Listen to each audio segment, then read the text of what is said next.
कैसा लग रहा है? कैसा लग रहा है? एक दिन था जब हमारे लोगों के चेहरे मुरझाए हुए थे, उदास उदास थे,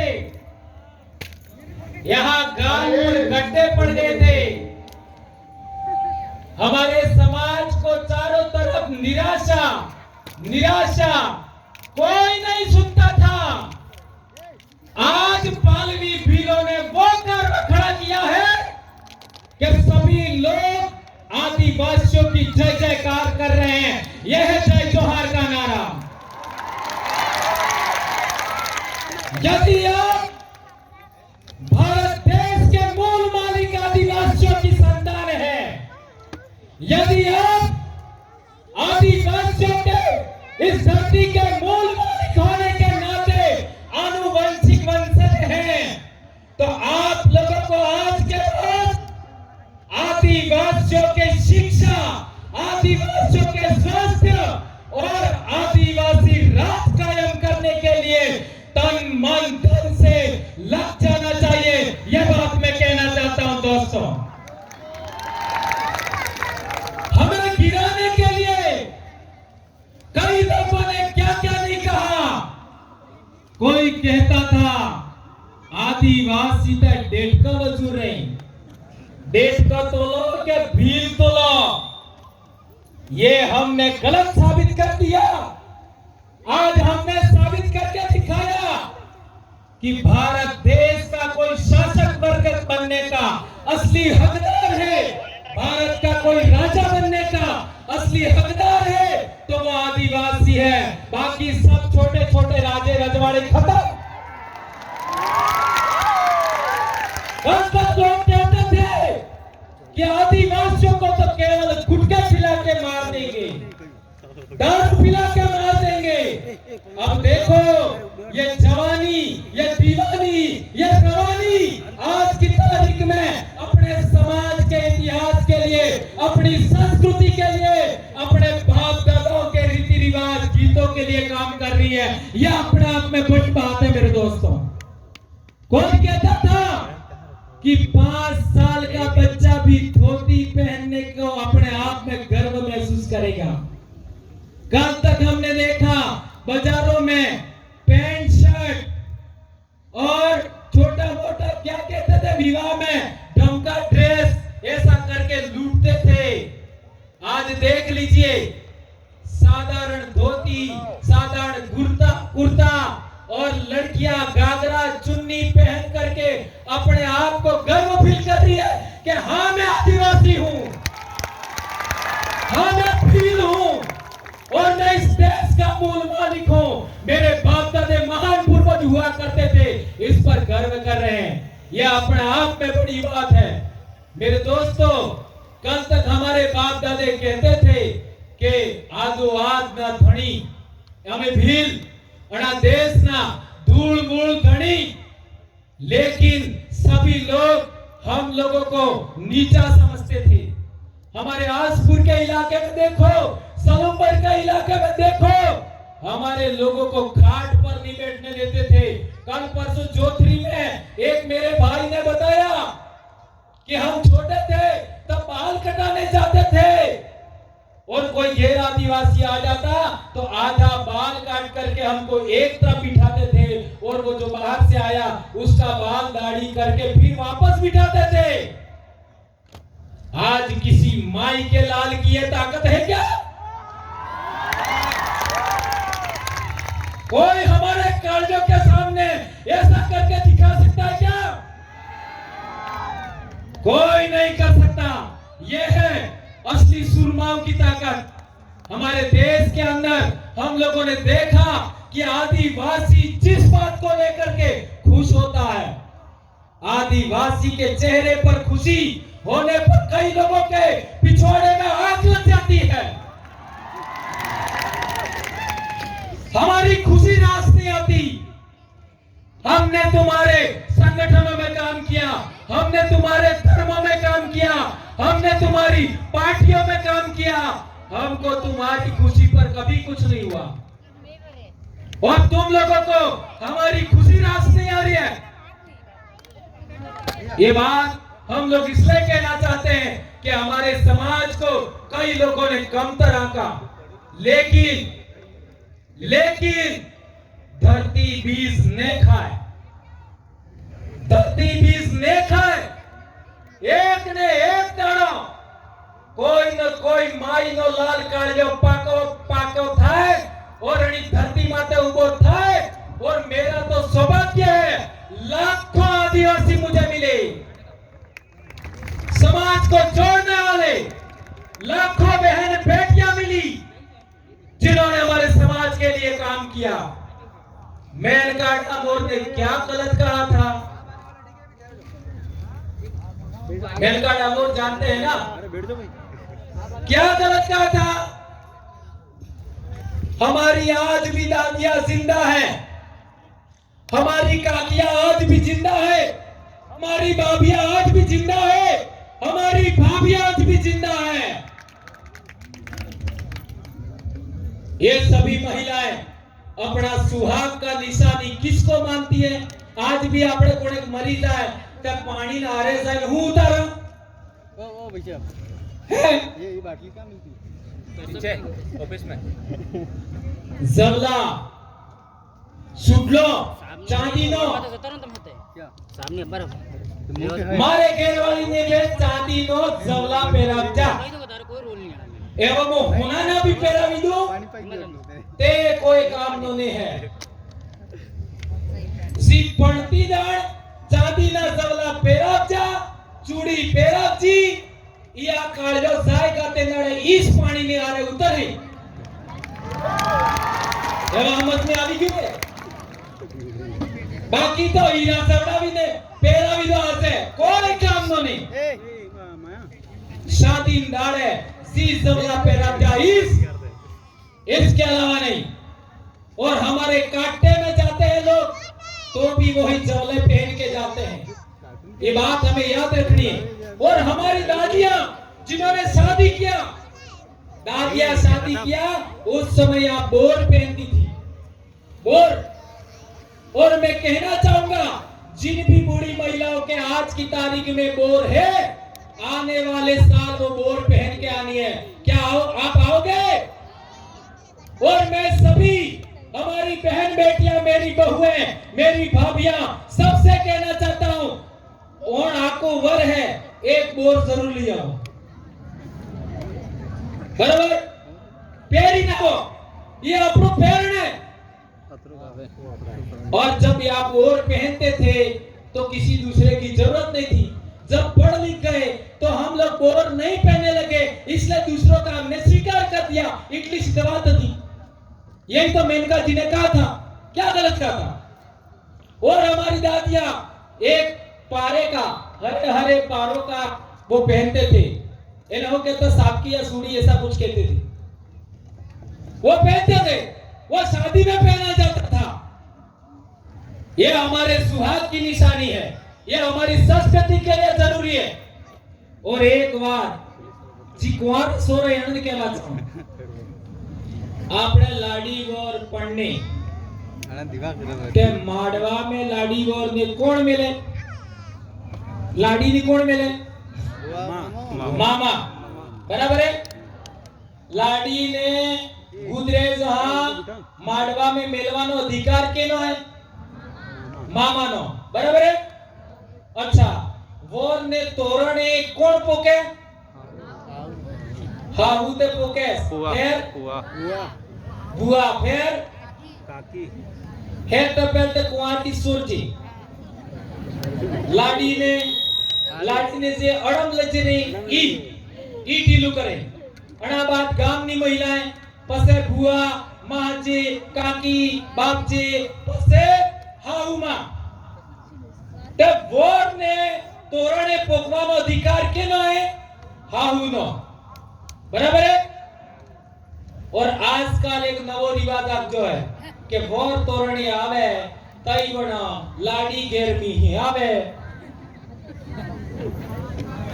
ने तोरणे जाई ने माला पहरावे, वोर ने मोजारी पणियो तो मार घेरवाड़ी ने अंगड़ी की आटजी तो सही बड़ा आती बड़ा हावड़ा जाता ही बड़ा। मैंने उसको देखा भी नहीं था। सही बात। आती भैया बड़ा थोड़ा- हुआ है हावड़ा जा तई बड़ा अंगड़ी आटजी। तो सोचो यदि आज एक लड़की एक दुल्हन अपने दूल्हे को वहां पर माला पहनाती है अर्थात टच करती है तो सभी महिलाओं का मां का बुआ का अधिकार का हनन हुआ कि नहीं हुआ? मेरी बहनों मेरी बेटियों मेरी काका काकियों भाभियों मेरी बहुओं यह आपके अधिकार का हनन हुआ कि नहीं हुआ? कौन कौन इस बात को मानता है कि महिलाओं के अधिकारों का हनन है? हाथ ऊंचा करके बताओ। ये मेरी भाई के महिला से करावे आणि महिला ने ये गलत अधिकार क्यों करे ये समझना पड़ेगा। सोचो आपके अधिकारों का हनन हुआ यह कौन समझाएगा? ये बात हम बोलते हैं तो दूसरे लोग ये सोचते हैं या आदिवासी लोग तो उनके समाज की सच्ची संस्कृति वो बता रहे। कौन बोल रहा था? मास्टर बोल रहा था। कौन बोल रहा था? मास्टर नहीं बोल रही थी। चलो एपीओ करो, चलो निलंबित करो। तब एपीओ करो निलंबित करो ते अमन ओळनिया कर दो हो है हमारे खेती नहीं आवड़ती हो। बाप दादा मौका ना सोडा खाई नहीं सीखता।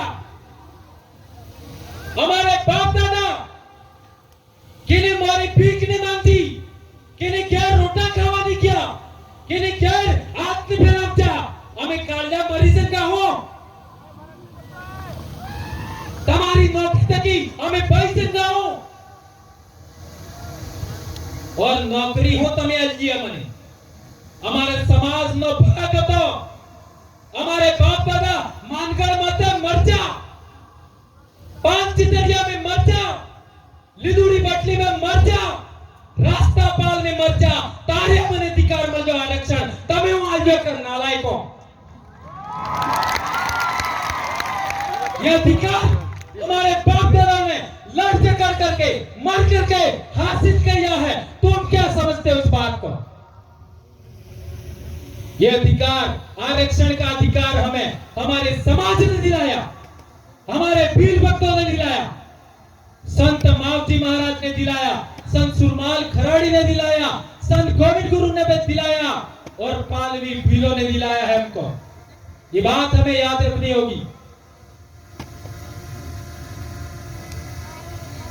एक बात और बहुत अहम है बहुत जरूरी हमारी विवाह पद्धति के लिए आजकल हमारे लोग अहमदाबाद जाकर के बहुत सारा पैसा कमाते हैं और यहाँ आकर के अपनी शादी के लिए विवाह के लिए सोने के गहने लाते हैं दुनिया भर के और हम भी मांगते हैं। लेकिन पिछले दिनों अखबार में छप करके आया था मेरी बहनों मेरी बेटियों मेरे बेटों कि 70 से 80% सोना और चांदी नकली आ रहे तो हमें केना खरा करी ने जा। सोचो हमारा समाज है उसको चांदी के गहने हिस्से ही विवाह करना चाहिए ऐसा मैं कहना चाहता हूं। मैं आप सबके सामने इन लाखों आदिवासियों के सामने सौगंध खा के कहता हूं मेरी बेटी के विवाह में एक भी सोने का गहना नहीं मंगवाऊंगा एक भी नहीं। शादी के बाद कितने भी गहना सोने का पहनाए कोई आपत्ति नहीं लेकिन शादी में मैं सोने का गहना नहीं पहनवाऊंगा नहीं मंगवाऊंगा। मेरी बेटी भी आए अभी तो यदि हमें हमारे पैसे को बचाना है हमारी मजदूरी को बचाना है हमारे समाज को बचाना है तो हमें यह भी सौगंध खानी होगी कि आज के बाद माड़वे में पटले में सोने का गहना हम नहीं मंगवाएंगे चांदी का ही मंगवाएंगे और विवाह होने के बाद भले 5 गहने सोने के पहना दो हमें कोई आपत्ति नहीं है। कोई आपत्ति नहीं है। ये बात हमारी बेटियों को गलत लग सकता है, लेकिन बेटा मैं एक बात बहुत महत्वपूर्ण कहना चाहता हूं। जब आप विवाह के फेरे के बाद 2 दिन बाद वही रकम सोने की लेके मार्केट में जाओगे, आधा पैसा भी तुमको नहीं मिलेगा। क्या ये बात सही कह रहा हूं, गलत कह रहा हूं? ये बात कठिन लग सकती है। मैं तो कहता हूं नेकलेस का कितना रुपया होता है? नेकलेस का इतना रुपया, मान लो 1.5 लाख रुपया होता है, तो नेकलेस के बदले 1.5 लाख रुपए की चांदी की रकम मंगवा लो, मना ही नहीं है। लेकिन इस गलत रकमों में, इस नकली और मिलावटी चीजों के पीछे हमें नहीं भागना, ये कहना चाहता हूं।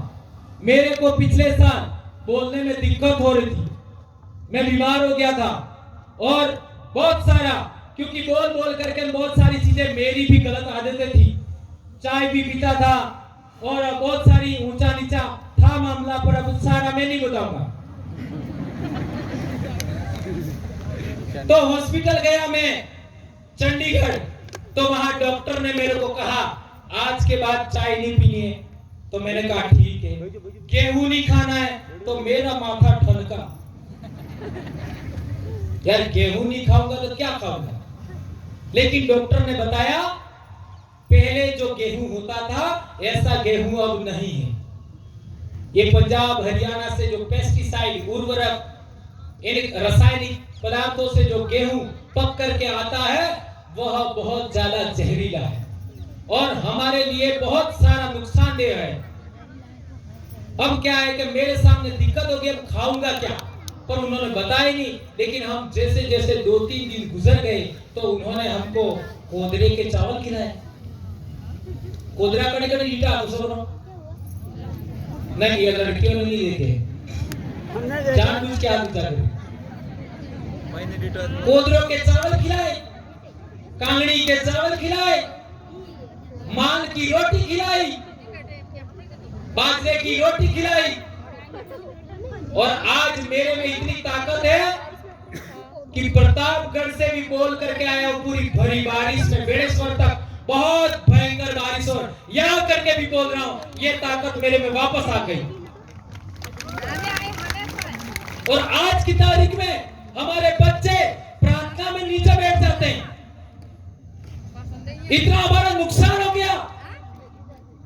मैं ये कहना चाहता हूं कि जो बीपीएल का अनाज आता है वो भैंसों को खिला दो, पर डूबी रे पानी खबरा देंगे।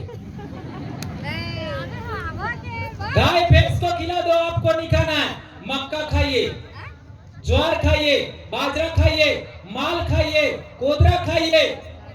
ये जो मोटा अनाज है जिसको मिलेट्स कहते हैं वो हमें खाना है, पातरिया खाना है। लेकिन ये गलत चीजें हमको नहीं खानी। मार्केट में मिलने वाला तेल भी सही नहीं है, मार्केट में मिलने वाला दूध भी सही नहीं है, घी सही नहीं है, मसाले भी सही नहीं है। और अब हमने फैसला लिया है कि हम लोग आने वाले मार्च अप्रैल तक आंध्र प्रदेश के आदिवासी जो मसाले पकाते हैं, हल्दी पकाते हैं, काली मिर्च उगाते हैं, चावल उगाते हैं, वो हम डूंगरपुर मंगवाने वाले हैं। और यही बात आदिवासियों को हम खाने के लिए हम लोग देने वाले हैं। आज स्कूलों में देख लो, आज स्कूलों में देख लो, बहुत गंभीर बात मैं उठा रहा हूं। अब चाहे कुछ भी हो जाए, ये बोले बगैर मैं नहीं रह सकता। यदि मैं नहीं बोला तो मैं भी मास्टर नहीं हूं, ऐसा कह सकते हो आप। 8वीं क्लास में, एक क्लास में 2-3 बच्चे स्कूल छोड़ देते, 8वीं क्लास में। 9वीं क्लास में 10 बच्चे स्कूल छोड़ देते, 10वीं क्लास में 15 बच्चे स्कूल छोड़ देते हैं। ये बात सही है गलत है? हर एक स्कूल में यही हाल है। 8वीं में 2-3 बच्चे, 9वीं में 10 बच्चे और 10वीं में 15 बच्चे स्कूल छोड़ देते हैं, और 10वीं के बाद बहुत कम छोड़ते हैं। इसका कारण क्या है? इसका कारण क्या है? आपने देखा होगा 8वीं क्लास નો સોરો ચાહે તમારો વે કે મારો વે ઈ ફેશન કરવાનું શરૂ કરે. વાળ ઓસા દેસા કપાવે, ओसा नेसा गोते फैशन करे, मेहंदी लगावे, है ना? ऐसा नाटक करना 8वीं क्लास में बच्चा शुरू करता है. और जिस बच्चे को पाठ पढ़ना नहीं आता है 8वीं क्लास में, ध्यान रखना, बहुत गंभीर बात उठा रहा हूं मैं, जिस बच्चे को 8वीं तक पाठ पढ़ना नहीं आता है वह बच्चा अलग रास्ता चयन करता 8वीं क्लास में.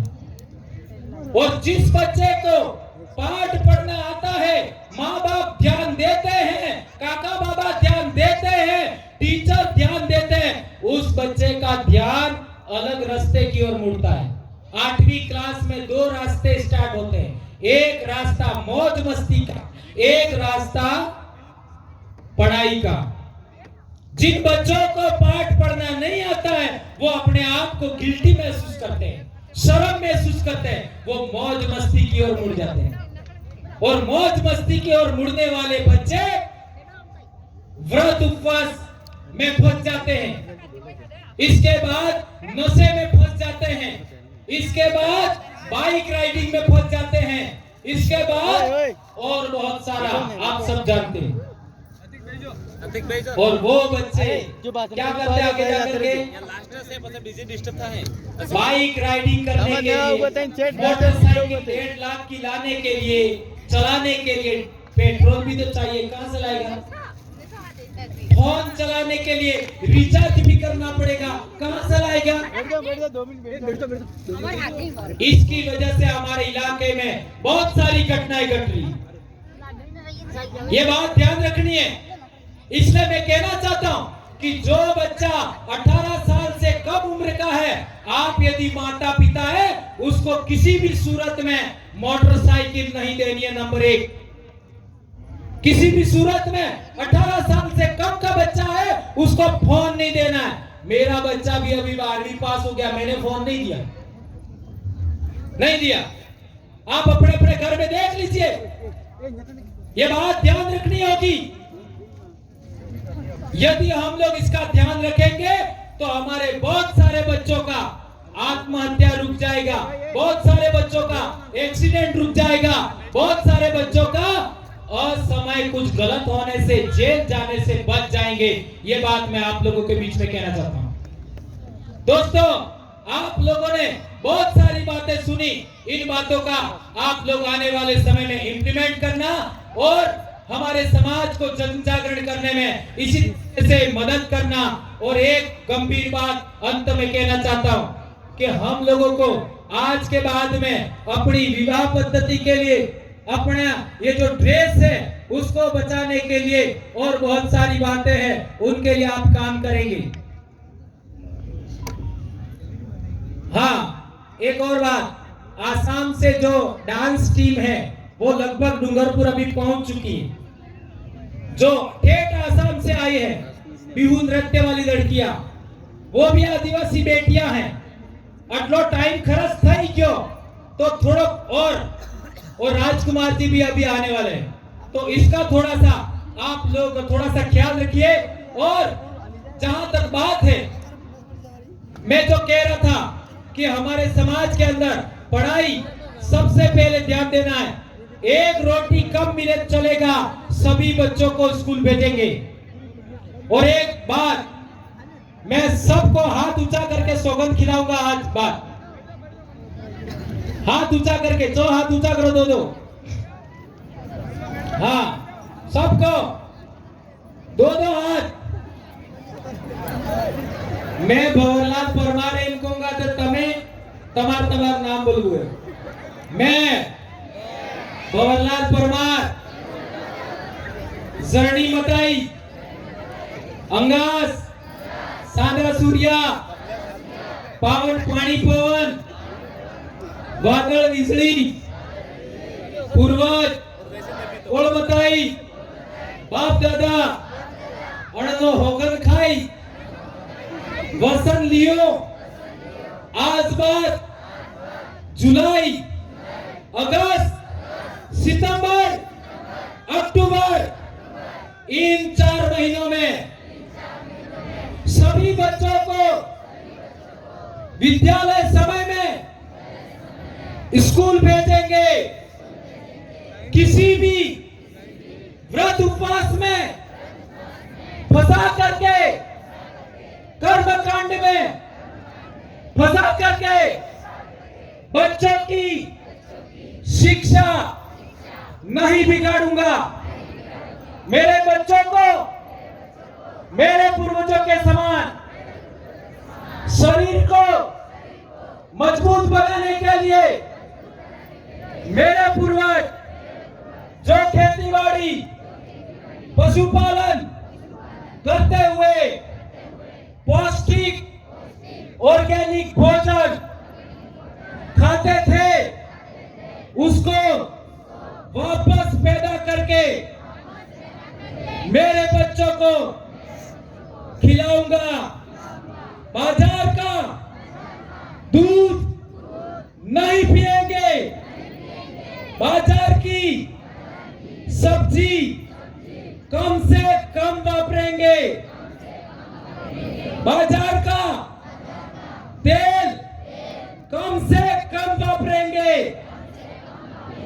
सरसों महुआ का तेल वापस शुरू करेंगे। हर एक घर पर डूबी जरूर रखेंगे। धन्यवाद। जय जवाहर, जय आदिवासी, जय दिल प्रदेश, जय भारत।